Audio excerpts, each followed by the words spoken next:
The ship broke through the clouds with a silent hum, descending upon the world that once held the most unpredictable species the stars had ever known. Earth lay beneath them, wrapped in blue and green, but unnervingly still. There were no human cities lighting the night, no signals, no voices on the airwaves, only silence. Commander Relth stood at the viewport, his scaled hands clasped behind him.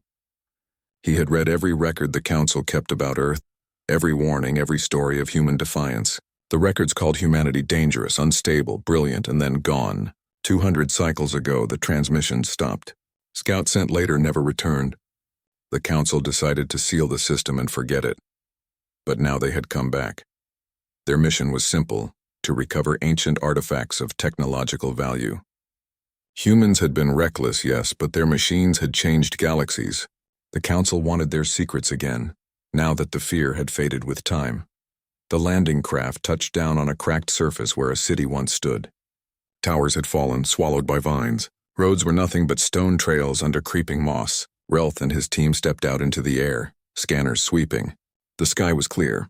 The atmosphere was still rich with oxygen, though the air carried a faint metallic scent.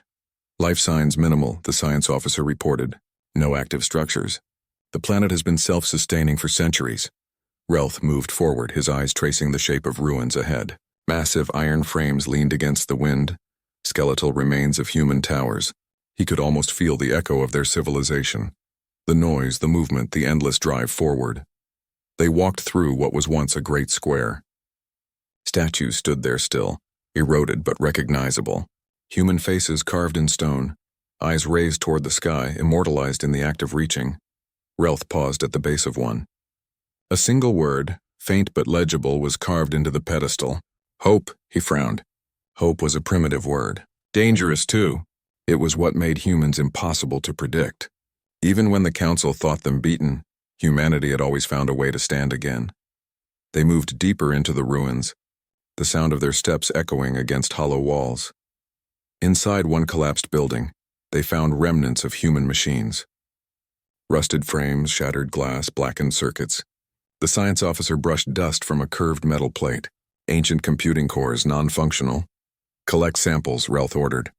We'll take what remains for analysis. As they worked, the ground trembled faintly beneath them. Dust fell from broken beams. Seismic activity? Relth asked. The pilot checked the instruments. No, Commander. It's localized. Source unknown. Relth narrowed his eyes. Stay alert. They followed the vibration to the outskirts of the ruin where nature had swallowed the land completely. The forest there grew wild and unnatural, twisted around old steel and concrete. The scanners flickered as they entered. Interference, the officer muttered. Something is distorting our readings. Relth crouched beside an overgrown mound. Beneath the vines was metal, smooth and dark. Not rusted, not weathered. He brushed the leaves aside, revealing a panel still glowing faintly with blue light. His eyes widened. This is human. The others stared. That's impossible, the officer said. No power should have survived this long. Relth didn't answer.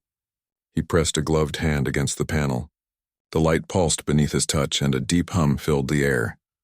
Then the forest around them began to move. The vines shuddered, pulling back as if alive. The ground split open, revealing a buried structure, massive, circular, metal, and humming with energy. The team staggered back, weapons raised. What is this place? The officer whispered.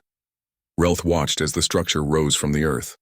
Symbols glowed along its surface, ancient human letters forming words none of them could fully read. But one word repeated again and again. Project Sanctuary. The structure stabilized, releasing a faint hiss. Then a light burst from its center, projecting an image into the air. A figure appeared. A human male, his voice calm but heavy. If you are hearing this, he said, then humanity has fallen silent, and the world is no longer ours. Relth froze. The human continued. We knew it would come to this. War plagued the end of all things. So we built sanctuaries, not for ourselves, but for what must remain. Images flashed around the projection. Vast underground vaults, towering machines, sleeping figures sealed within chambers. We did not die, the voice said. We waited. The hologram faded, leaving only the sound of wind. Relth turned slowly toward his team. None of them spoke. The Council's records had been wrong. Humans hadn't vanished. They had hidden. The ground trembled again. The hum from below deepened. Panels along the structure's base slid open, releasing clouds of steam. Something massive stirred within.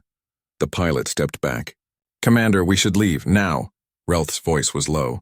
"No, we came for human technology. We found it. We're not leaving without it." The tremors intensified. The earth cracked apart, revealing steel corridors beneath the soil. Blue light spilled upward, painting the ruins in eerie glow. A metallic voice echoed from below. Sanctuary awakening protocol initiated. Relth felt his throat tighten. What did we just activate? Then they heard it, the unmistakable sound of movement. Slow, heavy, rhythmic. A shape rose from the depths, a colossal machine, humanoid in form, forged from black alloy. It towered over the trees, eyes glowing with blue fire. The air vibrated with its presence. One of the officers shouted, "It's a defense unit." "It's still operational." The machine turned its head toward them. Its gaze locked onto the group. A beam of light scanned across their armor. Then it spoke in a deep, resonant tone. Non-human presence detected. "Identify purpose." Relth stepped forward. "We are explorers of the Galactic Council. We come in peace." The machine paused, then replied, "Council designation confirmed. Peace not recognized." Before they could react, the ground erupted with light. Energy surged from the structure, forming a protective dome around the ruins. Their instruments went dead. Relth's voice rose over the chaos. "Fall back." They ran toward their ship, the machine's steps thundering behind them. Bolts of plasma scorched the ground where they had stood moments before. The pilot stumbled as another blast struck nearby. The shockwave threw him into the dust. Relth grabbed his arm, pulling him up. "Move." They reached the ship's ramp just as the machine stopped at the edge of the clearing. It didn't follow. Instead, it raised its arm and projected another hologram into the air. It was the same human again. But this time, his tone had changed. "To those who return uninvited," the voice said, "know this.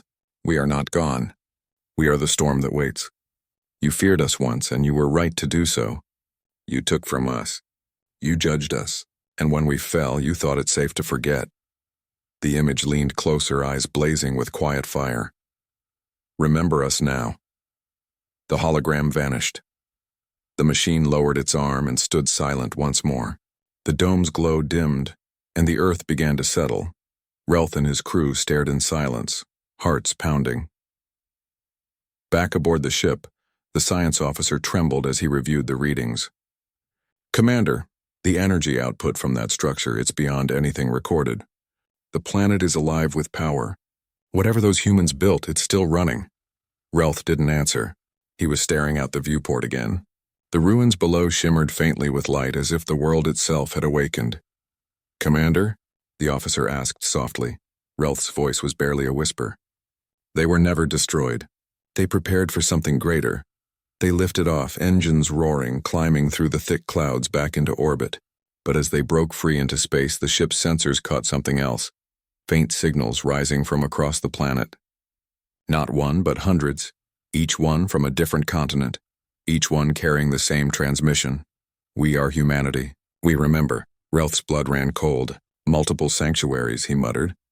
"They built more than one." The pilot turned, fear in his eyes.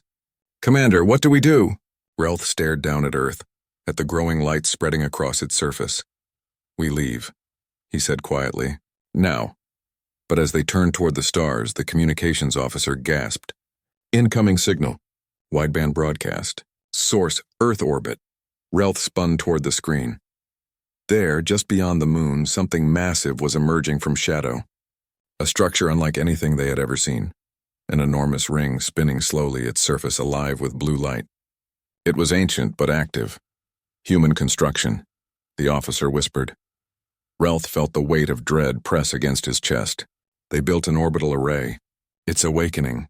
The ring pulsed once, sending a wave of energy across space. Every ship system flickered. Their instruments went blind.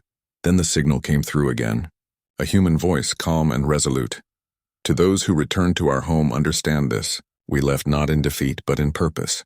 We stepped away from the stars to heal what you broke. You called us dangerous because we refused to kneel. You called us monsters because we survived." The voice paused. "We are done hiding." The signal ended. Moments later, Lights began to flicker across the lunar surface. Towers rose from beneath the dust, machines humming to life after centuries of silence. "Commander?" the science officer said, voice shaking. "They rebuilt everywhere. The entire system is coming online." Relth's ship drifted backward, engines stuttering under interference. He looked out once more at Earth. From space, the planet glowed now, not with city lights but with the awakening of Makai.